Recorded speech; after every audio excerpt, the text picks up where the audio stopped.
Entonces, vamos a ver. Cuidados de enfermería. Acá disculpen, el título es Cuidados de enfermería, enfermedades endocrinológicas, ¿no? Vamos a cambiar de ideas para que no nos confundamos. Voy a cambiar el nombre de la diapositiva.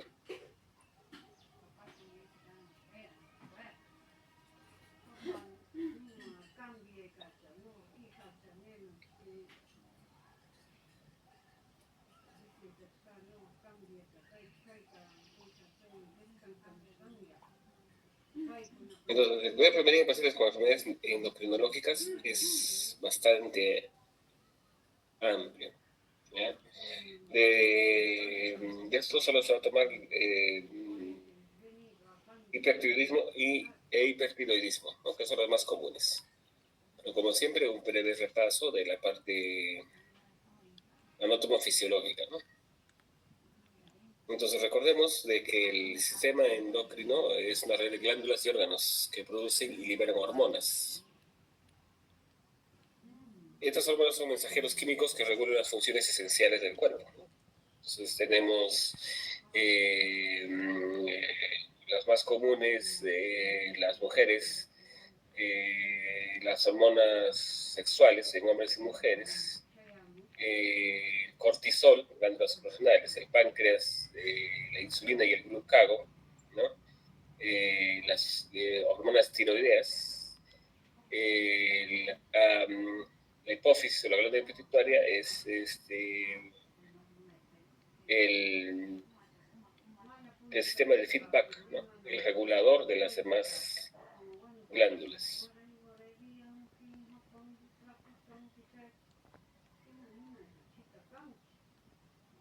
Entonces, voy a cerrar esto mejor. Entonces, ¿cuáles son los principales órganos y funciones, ¿no? Por ejemplo, ¿no? Tenemos en el hipotálamo el cerebro, conecta el sistema nervioso con el sistema endocrino. El hipotálamo es el que controla la hipófisis, ¿no? La hipófisis o la glándula maestra sirve para el feedback, ¿no? Regula otras glándulas, ¿no? Entonces, sirve para el feedback positivo o feedback negativo, que lo vamos a ver ahora, ¿no? Entonces, el que se encarga de esa regulación es la hipófisis. Tenemos la tiroides, que controla el metabolismo de las hormonas, ¿no? T3, T4, calcitonina, regulador de calcio. Entonces, acá viene enfermedades tiroideas, llamémoslo así, más comunes, que es el hipotiroidismo y el hipertiroidismo. Si bien el cuidado específico de esas patologías no es frecuente en el quehacer de enfermería, pero sí se tiene como comorbilidades. Porque generalmente ustedes cuando trabajen en hospitalización van a ver pacientes con hiper o hipotiroidismo, pero con otras patologías. O sea, van a hospitalización para atenderse por otras patologías. Pero tienen como comorbilidad con el hiper o hipotiroidismo, porque esas personas conviven con esa patología y generalmente en un 90% son incurables. O sea, la persona tiene el hipo y el hipertiroidismo y lo tiene de por vida, especialmente el hipotiroidismo. El hipertiroidismo, hay casos, un 60% aproximadamente, que se puede recuperar el paciente. Tenemos en el páncreas la insulina y el glucago, ¿no? Entonces, si hay una hiperglicemia, supuestamente la insulina es el que se encarga de bajar la hiperglicemia, y si hay un bajón de glucosa en la sangre, el que se encarga de aumentarlo es el glucago, ¿no? Tenemos las glándulas suprarrenales, la adrenalina y el cortisol. Por ejemplo, dentro de estos, la hormona del estrés es el cortisol, ¿no? Que se libera de estrés intenso, problemas emocionales intensos, ¿no? Entonces, puede conllevar a una inmunosupresión. Tenemos los gónadas, ya sea testículos ovarios, testosterona, estrógeno y progesterona, ¿no? Entonces, recordemos, chicos, que nosotros hablamos con la ciencia y evidencia. Ustedes van a ser profesionales de salud. y por lo tanto se requiere que actuemos con la evidencia, como se los digo siempre en clase, ¿no? O sea, las personas y ustedes también van a tratar a personas que tienen esa percepción, ¿no? Entonces tenemos que aprender a cuidar a esas personas también, ¿no? Porque nosotros brindamos atención, cuidado de enfermería sin importar quién. Entonces, en algún momento vamos a atender a una persona que se percibe distinto a su sexo biológico, ¿no? Entonces, si bien se le va a tratar con respeto, con educación, respetando su pensamiento, pero tenemos que entender nosotros primero que aún así se perciba lo que se perciba, biológicamente es lo que es, y eso no se va a poder cambiar. Y por lo tanto, hay mediadores químicos, biológicos, físicos, fisiológicos, bioquímicos, que pueden determinar ciertas patologías inherentes al sexo. Entonces, eso hay que tenerlo presente.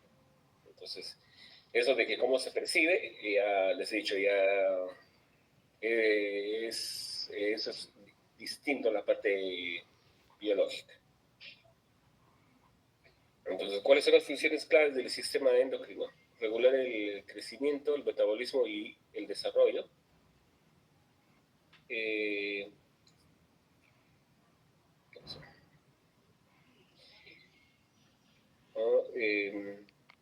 Hay algo.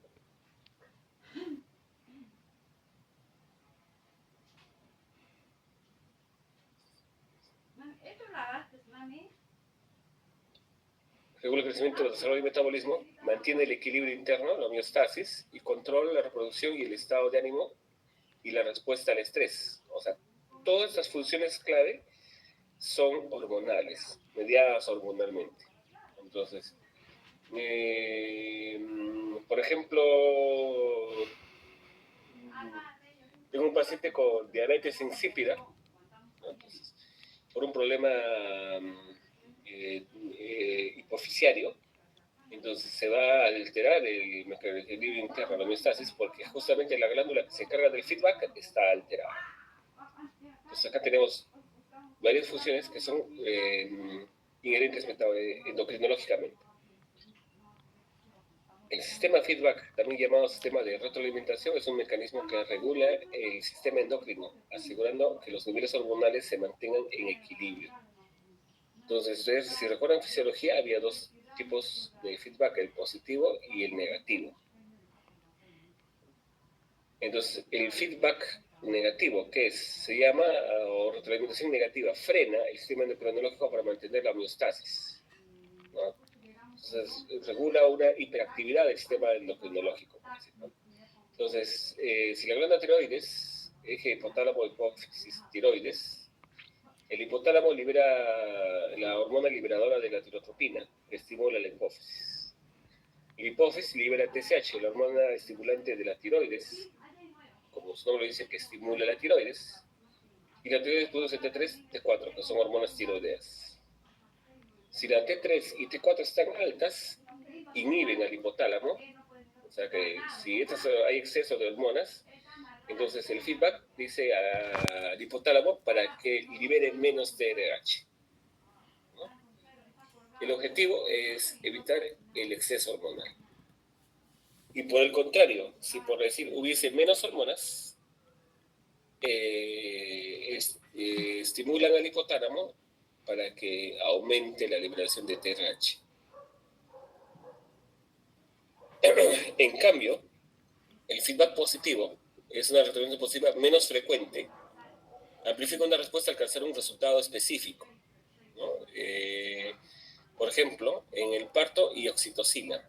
Entonces, las contracciones uterinas estimulan la liberación de oxitocina. La oxitocina aumenta las contracciones. Más contracciones, como un círculo vicioso, más oxitocina hasta el nacimiento. Su objetivo es llevar a un proceso a su fin, el parto, la ovulación, la lactancia materna, por decir, que es también mediado hormonalmente, ¿no? Entonces, eso es un feedback positivo. Mientras que el feedback negativo es mantener la homeostasis, el equilibrio hormonal, En cambio, el feedback positivo va a estimular el inicio de una actividad, ¿no? O un proceso fisiológico. Entonces, ¿cuáles son las diferencias? El feedback negativo mantiene la estabilidad. Es más común, por ejemplo, la regulación de la glucosa, de la temperatura, inhibe la señal inicial. Y el feedback positivo amplifica una señal, menos común, por ejemplo, del parto, la lactancia, que no es frecuente además es en mujeres, y estimula más la señal inicial. Hasta acá, chicos, preguntas, dudas. Entonces, pasamos a la siguiente. El hipotiroidismo. Entonces, ¿qué es el hipotiroidismo? Es un trastorno endocrino en que la glándula tiroides no produce suficientes hormonas tiroideas. O sea, hay ausencia del T3 y T4, ralentizando el metabolismo corporal.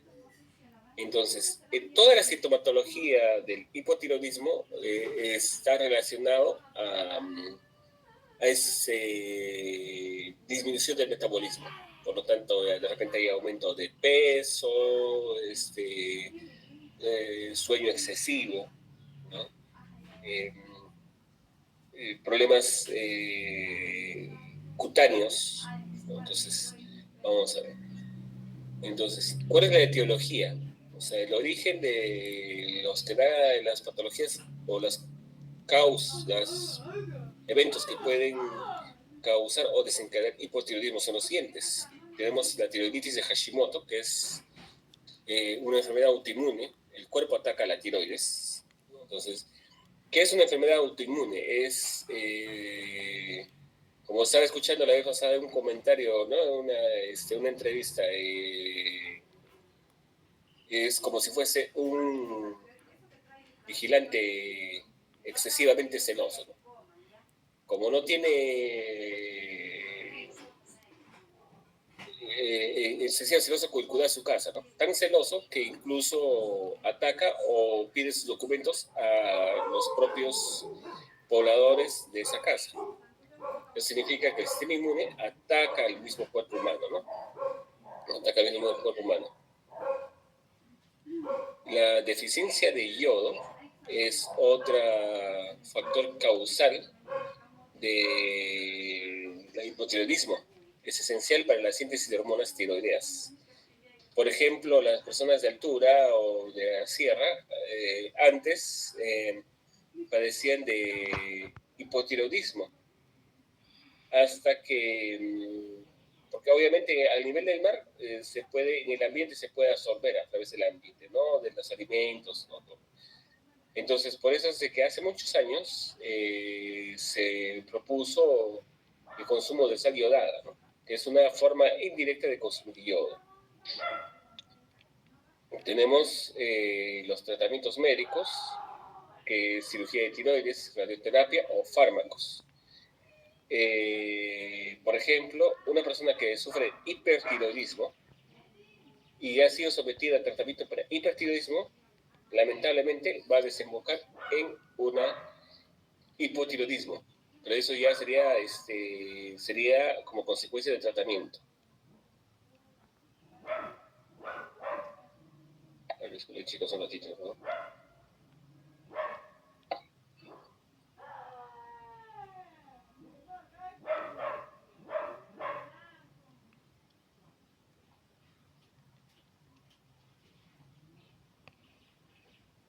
Entonces, vamos a ver.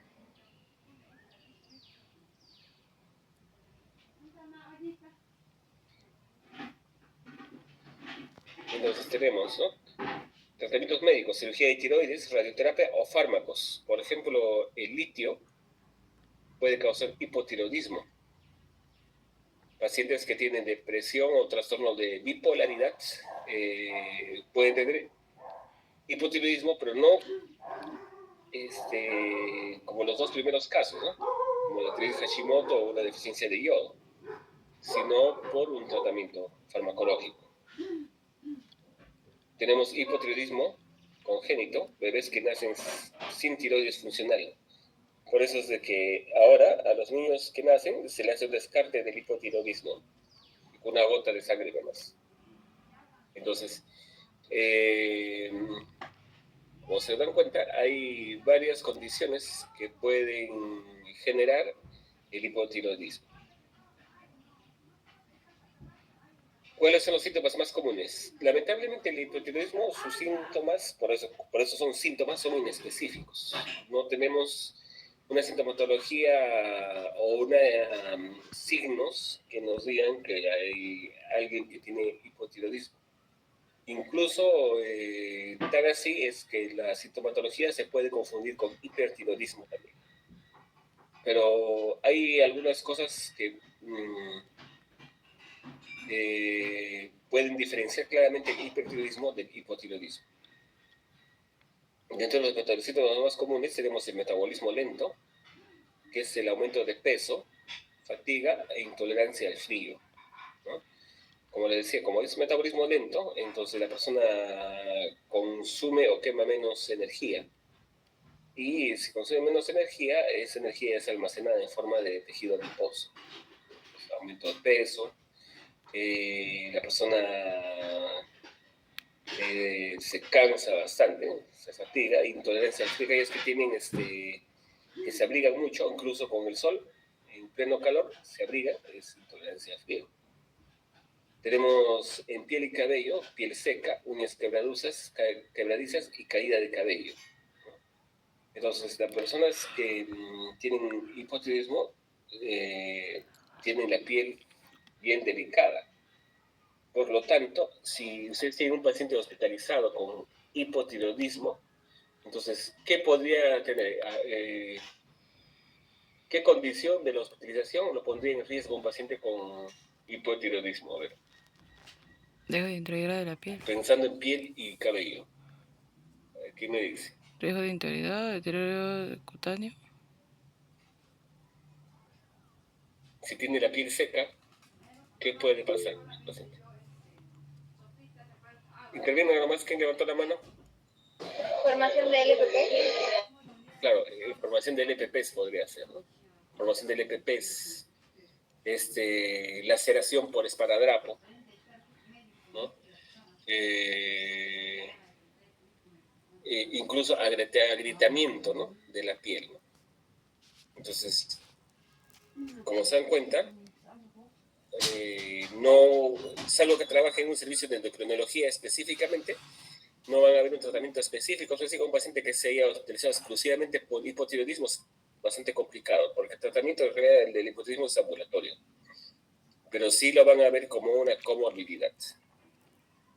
En el sistema nervioso, los pacientes con hipotiroidismo tienden a la depresión, mala memoria, se olvida las cosas, y una lentitud mental, o sea, son psíquicos, ¿no? Donde pensar lento, actuar lento, caminan lento, hacen las cosas lentamente. Otros síntomas, estreñimiento, puede haber voz ronca y en las mujeres menstruación irregular, ¿no?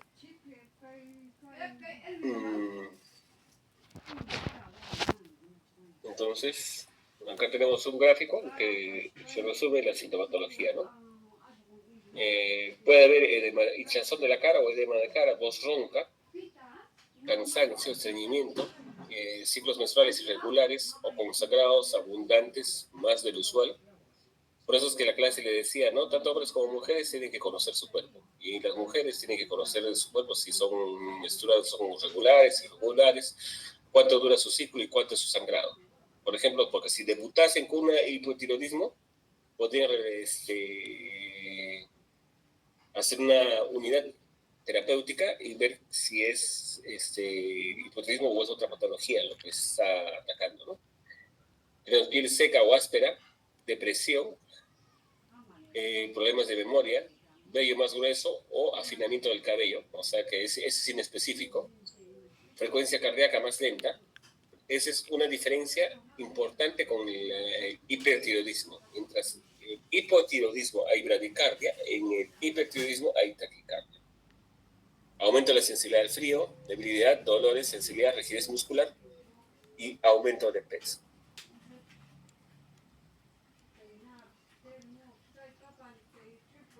Entonces, ¿cómo se diagnostica el hipotiroidismo? ¿No? Con un examen de perfil tiroideo, ver las hormonas tiroideas, que tenemos el TSH, que es elevada, y la T4 baja, ¿no? Entonces tenemos que sería una confirmación de hipotiroidismo. El médico puede indicar un anticuerpos anti-TPO para detectar la enfermedad de Hashimoto, o sea que si es una enfermedad autoinmune o es otro tipo de hipotiroidismo. Ecografía para determinar la morfología de la tiroides, ¿no? Puede ser tamaño o forma de la tiroides, de repente hay un nódulo tiroideo o de repente ver si es cáncer, ¿no? Entonces, la ecografía tiroidea, ¿no? Incluso se hace una biopsia con aguja. Entonces, el médico con la aguja del ecógrafo, con la ayuda del ecógrafo, pincha la tiroides, ¿no? Y toma una muestra. Y el tratamiento del hipotiroidismo. Entonces, tenemos tres grandes columnas acá, ¿no? Que es la levotiroxina. El paciente con hipotiroidismo va a tener que tomar suplementación hormonal. En este caso, una hormona sintética, que lo va a tomar de por vida el paciente, ¿no? Entonces, la dosificación es en base a... el médico endocrinólogo lo hace en base a a sus resultados de su perfil tiroideo. Entonces, el médico puede empezar con 150, 100 miligramos diario, interdiario, o 50 miligramos. Eso va regulando, ¿no? Pero no lo regula de hoy a hoy, mañana, pasado, ¿no? El paciente inicia el tratamiento y a los 2 o 3 meses es la cita. Entonces ahí el médico regula el tratamiento. Va regulando el tratamiento en base a cómo mejora su perfil tiroideo. Y si el perfil tiroideo se mantiene estable dentro del esperado, esa es la dosis del paciente. Entonces, lamentablemente el tratamiento inicial es un poco complicado, ¿no? Saber cuánto va a requerir ese paciente como dosis de su levotiroxina. Hay que tener un monitoreo regular de los niveles de TSH, ¿no? Cada 2 meses, cada 3 meses generalmente, ¿no? Dieta, consumo adecuado de yodo, generalmente pescado, sal iodada, selenio, nueces y huevos, ¿no? Entonces la persona tiene que consumir los alimentos para estimular o consumir el yodo y de esa forma estimular a la tiroides. ¿Cuáles son las complicaciones del hipotiroidismo? Tenemos mixedema, que es la hinchazón grave o un edema generalizado, y el riesgo de coma mixedematoso, ¿no? Que es una emergencia médica. Problemas cardíacos, puede haber bradicardia, colesterol alto. Recuerden de que es una enfermedad que produce disminución del metabolismo y por lo tanto tiene lógica que haya colesterol alto. Infertilidad o abortos espontáneos en las mujeres, ¿no?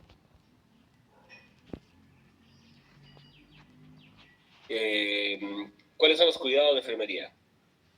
Tenemos educación, administración y tratamiento. O sea, hay que educar al paciente en administración de tratamiento y adherencia al tratamiento. O sea, ¿cómo tiene que tomarlo? En ayunas. Al levantarse, tiene que tomar su dosis indicada y es de por vida. Lamentablemente es de por vida, ¿no? Tiene que tomarlo diariamente. Entonces, muchas veces no es una buena adherencia. Muchas veces la persona por motivo de trabajo u otros motivos se olvida de tomar la pastilla, ¿no? O de repente se les acabó y no lo compraron a tiempo. Entonces, hay que ver cuál es la adherencia de ese paciente a su tratamiento. Monitoreo, hay signos vitales, frecuencia cardíaca, bradicardia, presión arterial. Entonces, todos los pacientes que así estén hospitalizados por neumonía, por diabetes, por cualquier otra patología, pero además de ello tiene hipotiroidismo, entonces hay que esos pacientes hay que hacer unidad, ¿no?, terapéutica y ver si esa bradicardia es por hipotiroidismo u otra patología, o de repente subasal, ¿no? Entonces, para eso es que hay que interactuar con el paciente y hacer una buena anamnesis. Hay que evaluar fatiga, estreñimiento, intolerancia al frío, piel y cabello, sequedad, fragilidad. Generalmente el paciente le piden que les muestre las manos y ven cómo son sus uñas, ¿no? Como ven si la piel es húmeda, seca, ven la integridad de las uñas, piel es agrietada, entonces hay que ver. Alerta, hay que estar como cuidado de enfermería, hay que educar al paciente y hay que enseñarle que cuáles son los síntomas de mixedema, es edema grave, o sea que la persona se hinche, entre comillas, recordemos que es edema, que esté confuso y con hipotermia. Esos serían los signos que nos indican que hay mixedema. Exámenes de laboratorio. Entonces, como les decía, el enfermero también tiene que saber leer los exámenes de laboratorio e interpretarlos, ¿no? Ver los valores de perfil tiroideo y coordinar con el endocrinólogo para ajuste de dosis. Muchos establecimientos de salud ya tienen un monitoreo por enfermería, ¿no? Entonces, especialmente los del seguro, ¿no? Entonces, la enfermera, por ejemplo, tiene el club del adulto mayor y la enfermera se encarga de ver monitorizar al paciente y ver sus resultados de laboratorio, ¿no? Si están dentro de lo normal. Si la enfermera ve que hay algo alarmante o un examen de laboratorio alterado, al toque lo pasa con el médico, ¿no? Entonces, en realidad esa forma de ver mejora el proceso de atención al paciente, ¿no? Entonces, no sobrecarga al médico con patología o con un monitoreo que bien lo puede hacer otro profesional de salud, como es enfermería, ¿no? Incluso en otros países, en Estados Unidos, tienen la enfermería de práctica avanzada, ¿no? Que está en la capacidad de prescribir tratamiento de ciertas patologías. Pero la enfermería de práctica avanzada es similar, por decir, una enfermera con especialidad acá en el Perú, con una subespecialidad. O sea, no solo con la especialidad, sino con una subespecialidad más. Estudian, creo que 4 años más las enfermeras de enfermería de práctica avanzada en Estados Unidos. Estilo de vida y dieta. El paciente con hipotiroidismo tiene que, como les decía, consumir yodo, pescados, nueces y huevos y evitar bocionógenos, que es la soya. No es que la soya cause hipotiroidismo, ¿no? Pero hay estudios que dicen de que podría condicionar la aparición de la enfermedad. Entonces sí se podría consumir, pero no en excesivas dosis, ¿no? Si un paciente con hipotiroidismo, por ejemplo, y es vegano, por decirlo, y en vez de tomar leche de vaca toma leche de soya, ese paciente podría bien tomar leche de almendras, ¿no? En vez de soya. Entonces esa sería la recomendación.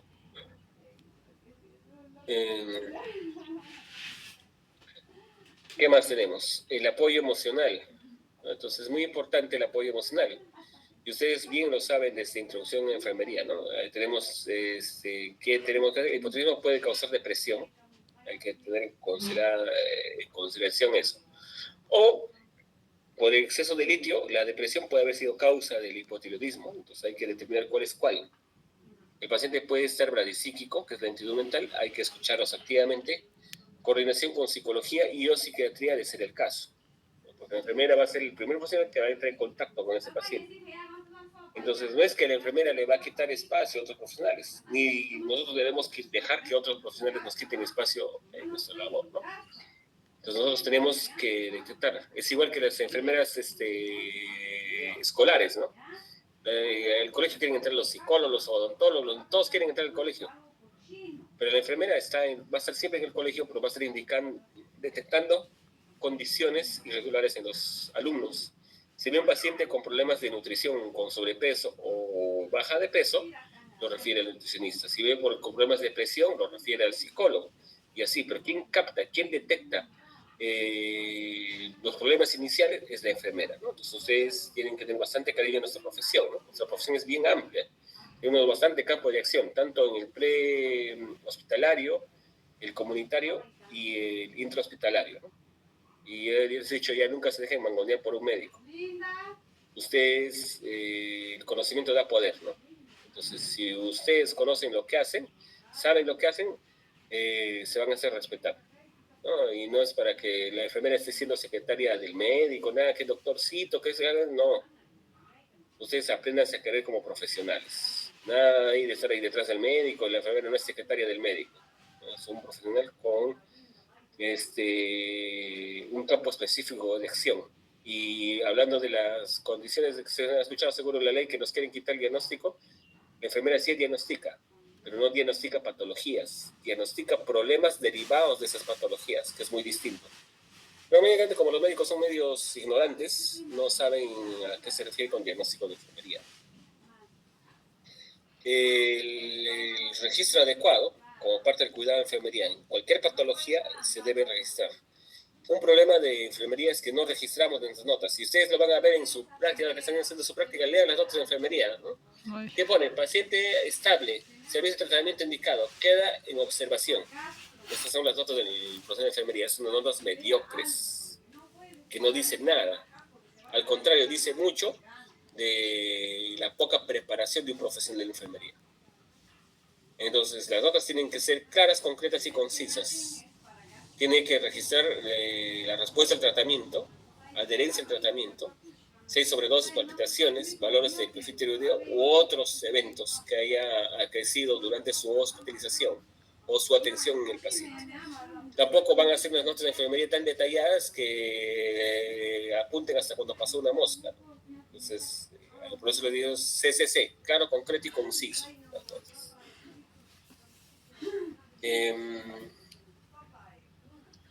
hasta ahí, chicos, chicas, preguntas, dudas, murmuraciones, ¿no? Entonces, hablando de la diapositiva que les estoy mostrando, ¿no? El amor hacia el prójimo es lo que nos hace, es la esencia de la enfermería. El cuidar, ¿no? Al prójimo. Entonces, si no entendemos lo que es amar al prójimo, estamos en la carrera equivocada. Entonces, acá no venimos a ganar dinero, al contrario, pero tampoco nuestra profesión es tampoco valorada. Está un sueldo más o menos aceptable, pero tampoco, oh, qué bruto que satisfaga todos nuestros requerimientos y todo el sacrificio que hacemos es una utopía, ¿no? Continuando. Hipertiroidismo, la otra patología, ¿no? Menos frecuente que el hipotiroidismo, pero está presente. El hipertiroidismo, ¿en qué consiste? El hipertiroidismo es un síndrome clínico resultante del exceso de la producción de hormonas tiroideas. Mientras el hipo es poca producción, acá hay un exceso de hormonas tiroideas. Afecta al 1 o al 2% de la población mundial, siendo de 5 a 10 veces más frecuentes en mujeres, especialmente entre los 20 y 40 años. ¿No? Muchas personas quisieran tener hipertiroidismo. ¿Por qué? Porque casualmente les baja de peso, la piel es suave, tersa, hidratada, ¿no? Pero hay riesgos mortales. Yo por mi experiencia, es más fácil tratar, si bien el hipertiroidismo, si no se controla adecuadamente, puede matar a la paciente. Pero si se mantiene, es más fácil que controlar que el hipotiroidismo. Y las secuelas y las comorbilidades son menos cruentas en el hipertiroidismo que en el hipotiroidismo. Entonces, yo sinceramente tendría más cuidado de un paciente hipotiroideo que esté hospitalizado por cualquier patología que un paciente hipertiroideo hospitalizado con cualquier otra patología. ¿No? Pero es importante conocer también, ¿no? Entonces, ¿cuál es la etiología? En el hipotiroidismo era la enfermedad de Hashimoto, ¿no? Acá es enfermedad de Graves, que es en 70-80% de los casos, que es una enfermedad autoinmune, también autoinmune, con anticuerpos estimulantes del receptor TSH. Asocia bocio difuso, oftalmopatía, dermopatía mixedematosa. Bocio multinodular tóxico, nódulos tiroideos autónomos productores de hormonas, o sea que esos nódulos tiroideos aumentan de tamaño y tienen hiperactividad que produce la producción de hormonas, ¿no? Más común en personas mayores de 50 años y áreas con deficiencia de yodo, en un bocio multinodular tóxico, por ejemplo, personas que viven en la altura, ¿no? En la sierra o en la selva que no consumen yodo. Yo en mi época de alumno, cuando era alumno, cuando íbamos a las prácticas de comunidad, nos daban un gotero y nos hacían ir casa por casa para ver si la sal que consumían las personas tenía yodo. ¿Por qué? Porque muchas personas no consumían sal de mar. consumían sal de piedra, ¿no? Entonces, esa sal, si bien salaba la comida, pero no tiene yodo. La etiología, adenoma tóxico, que es uno único hiperfuncionante, que es la enfermedad de Plummer. Otras causas, tiroiditis aguda, tiroiditis posparto, exceso de yodo. Por ejemplo, una persona que, dice, no vayan a irse también al lado opuesto, ¿no? El profesor Loli ha dicho que para no nos dé hipotiroidismo tenemos que consumir yodo y se van a consumir exceso de yodo. Eso también puede llevar al hipertiroidismo. Fármacos, pacientes, por ejemplo, cardíacos que consumen amiodarona o una levotiroxina mal dosificada puede llevar a un hipertiroidismo. Pero es reversible, ¿no? Se suspende o se modifica la dosis o se dosifica bien, entonces el paciente deja ese estado hipertiroideo. ¿Cuáles son los síntomas del hipertiroidismo? En el metabolismo hay pérdida de peso a pesar de la polifagia, intolerancia al calor y la sudoración. El paciente come bastante, tiene bastante apetito. Para el paciente que tiene bastante apetito, baja de peso, o sea, tiene un metabolismo aumentado. Tiene intolerancia al calor. Esa persona suda mucho, es muy con escasa cantidad de ropa y aún así tiene calor. Suda bastante, cualquier actividad lo hace sudar profusamente. En lo cardiovascular hay taquicardia, palpitaciones, fibrilación auricular, hipertensión sistólica. Miren acá algo interesante, hipertensión sistólica. Por ejemplo, tendría 130/60, ¿no? Hay hipertensión arterial sistólica. En lo neurológico hay ansiedad, temblor fino, insomnio, hiperreflexia, debilidad proximal. O sea, también la tiroides tiene que ver con el estado mental. Si la hipotiroidismo me causa depresión, el hipertiroidismo me causa ansiedad. Y puede haber causas de expresión, cólera, ¿no? Explosiones del aspecto emocional. Tiene temblor fino, quiere decir que las manos le tiemblan, ¿no? Por eso es que cuando ustedes vean, evalúen un paciente hipertiroideo, le piden que le extienda las manos y lo tenga en el aire, ¿no? Y de repente les va a comenzar a temblar así. Hay temblor de las manos. Ese es temblor fino. Oftalmológico, puede haber exoftalmos, retracción palpebral, lagrimeo específico de Graves. Otra voy a enseñarles una foto que es el exoftalmos. En la piel la sienten, en el hipotiroidismo la piel es fría, acá la piel está caliente, húmeda, puede haber alopecia, caída de cabello, uñas frágiles también, por eso es que la sintomatología es un poco inespecífica en ambas. Acropetaquia, dedos en palillo de tambor. En lo gastrointestinal el paciente tiene diarrea y hepatomegalia, generalmente tiene deposiciones líquidas, ¿no? Y eso es por el exceso de metabolismo, por eso es que siempre está bajo de peso. En lo reproductivo puede haber oligomenorrea en mujeres y ginectomastia en hombres, o sea, mamas aumentadas en los varones y una menstruación abundante, ¿no? En mujeres. Esto, por ejemplo, es exoftalmos, ¿no? Cómo están sus párpados aumentados y los ojos saltones, ¿no? Ese es exoftalmos. Una persona de ojo normal y exoftalmos por hipertiroidismo. Ojo, también puede haber patologías, por ejemplo, cáncer o un tumor retroocular que puede causar exoftalmos, pero ese tumor retroocular es unilateral. En cambio, acá el exoftalmos es bilateral, ambos ojos. Si fuese un solo ojo con exoftalmos, lo más probable es que no sea hipertiroidismo, sino que sea un tumor retroocular.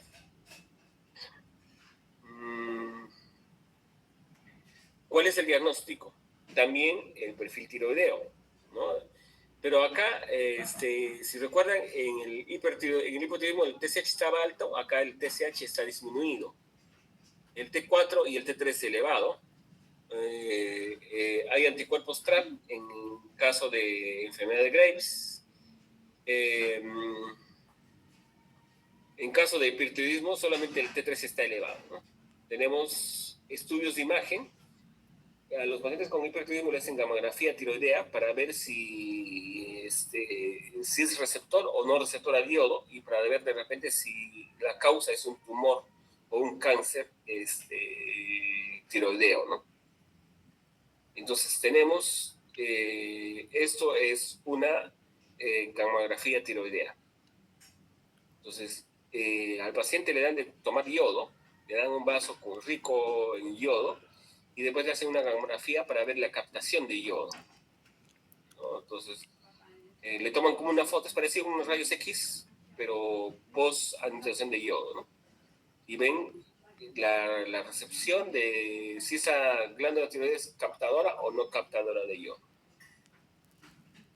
El tratamiento farmacológico es el tiamazol o metimazol, ¿no? Que es el tratamiento de primera línea, que es el común, excepto en el embarazo porque puede causar efectos teratogénicos. Y en las mujeres del primer trimestre de embarazo utilizan el propiltruiato, que es que sirve como un reemplazo para el tratamiento del metimazol, pero solo es en caso de embarazo, ¿no? Sintomático, el propranolol en caso de taquicardia, porque recordemos de que los pacientes con hipertiroidismo tienen taquicardia, y el propranolol, que es un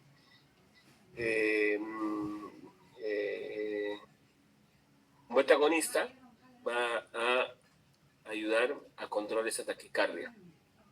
Se puede utilizar los glucocorticoides en oftalmología grave de Graves, ¿no? Que es un antiinflamatorio. Tenemos en el tratamiento definitivo, puede ser yodo radiactivo. Si el paciente, o sea, el de primera línea es el metimazol, que le dan aproximadamente de 6 meses a 1 año de tratamiento. Después de eso, le suspenden el tratamiento y esperan de que supuestamente la tiroides se autorregule. Pero si hay una recaída con el hipertiroidismo, entonces se le da yodo radioactivo, ¿no? Que está contraindicado en embarazo y oftalmopatía activa grave. Quiere decir de que con radiación, entre comillas, queman la glándula tiroides, ¿no? Que sería delictivo porque no es quirúrgico, y se puede recordar que lo quirúrgico tiene sus consecuencias. Y el de última línea sería una tiroidectomía total, es decir, como mediante un tratamiento quirúrgico le extirpan la tiroides del paciente. Pero en esos dos tratamientos definitivos, el tratamiento tanto en el yodo radiactivo como la tiroidectomía total, ese paciente se va a convertir ¿en qué? En hipotiroideo, como consecuencia de una cirugía, ¿no? Entonces, hay que sopesar el tratamiento, ¿no? Entonces, muchos médicos recomiendan de que así te quedes con tratamiento con tiamazol de por vida, se queden con tratamiento con tiamazol, porque también, como les decía, convertir a un paciente en hipotiroidismo, un paciente con hipotiroideo tiene mayor comorbilidades que un paciente con hipertiroidismo. Por eso es de que algunos médicos prefieren mantener al paciente ligeramente o controlar el hipotiroidismo y no llevarlo al hipotiroidismo. Entonces, esa es la siempre discusión de los endocrinólogos. Tenemos tratamiento en crisis tirotóxica, tormenta tiroidea. Quiere decir, cuando un paciente no se... Usted dirá, qué chévere, profe, si es hipertiroidismo voy a bajar de peso, voy a tener la piel tersa, húmeda, entonces no me controlo. Entonces, el paciente con tormenta tiroidea es cuando el hipertiroidismo no se controla, no recibe tratamiento. Entonces, ese paciente puede tener un paro cardíaco o fulminante como consecuencia de la crisis tiroidea. Entonces, ¿qué se da? El PTU, el propiltirouracilo, el yodo, Lugol, el propranolol y la hidrocortisona en caso de crisis tiroidea. Y soporte vital, hidratación y control térmico. ¿Por qué? Porque ese paciente, recuerden de que el paciente con hipertiroidismo suda mucho. Entonces, si suda, pierde electrolitos, ¿no? Puede, entre ellos sodio, potasio.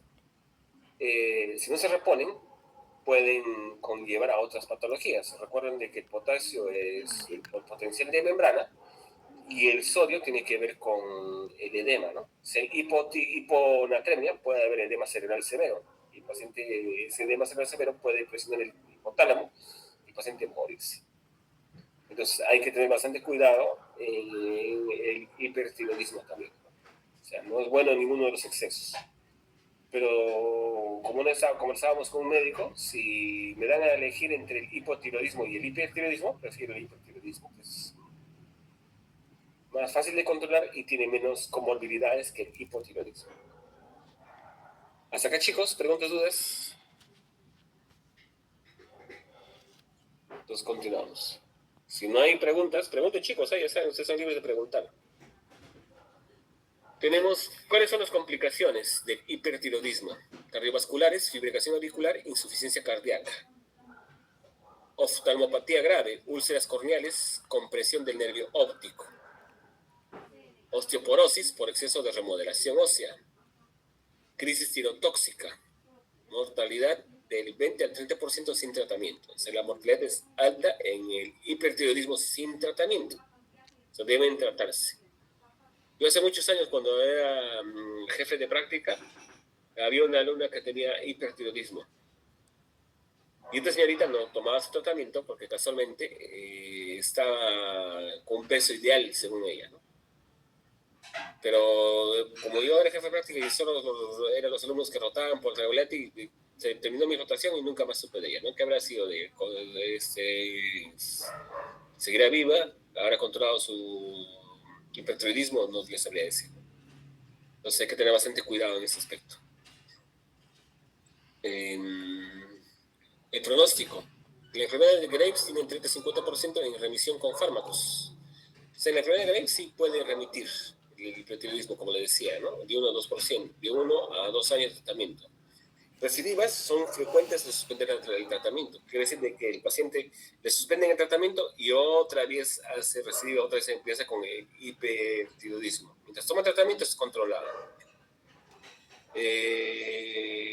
Post-yodo radiactivo, o cirugía hipotiroidismo permanente. Esto es importante que recuerden. Esto puede ser pregunta de examen, ¿eh? Entonces, yo les puedo decir causas del hipotiroidismo y les pongo acá yodo o cirugía, obviamente tendrían que marcar eso. Hasta acá, chicos, preguntas, dudas. ¿Cuáles son los cuidados de enfermería? Muchos de los cuidados de enfermería coinciden con el cuidado de enfermería en el hipotiroidismo, o sea, la educación, la adherencia al tratamiento, que eso es de cajón, ya sea hipotiroidismo o hipertiroidismo.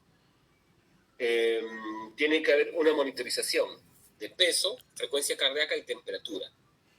Entonces, el paciente tiene que estar controlado a frecuencia cardíaca, evitar la frecuencia cardíaca más de 100 por minuto. La temperatura que tiene que estar por debajo de 37,5. El peso según su talla o según su IMC, ¿no? O sea, que no es que sea demasiado bajo ni demasiado gordito, nada. Hay que buscar signos de oftalmopatía, lubricar los ojos, lágrimas artificiales, elevar la cabecera de la cama. Educación, evitar yodo, algas, contrastes radiológicos, sustancias de contrastes, ¿no? Reconocer síntomas de crisis tirotóxica. ¿Cuál es la crisis tirotóxica o tormenta tiroidea? Hay fiebre, taquicardia mayor al 140, agitación. Eso fue una tormenta tiroidea. En resumen, el hipertiroidismo es el tratamiento de por vida con levotiroxina y controles periódicos. El hipertiroidismo, opciones variadas, fármacos, yodo radioactivo o cirugía según cada caso. ¿No? Eso es discutido con el paciente. Obviamente el médico endocrinólogo siempre va a empezar con el tiamazol, tratamiento de las tiazidas. Pero si no resulta, va a sugerir yodo radioactivo o cirugía según el caso. que es lo último, ¿no? En realidad no se recomienda porque al final de cuentas lo va a convertir en un hipotiroidismo, ¿no?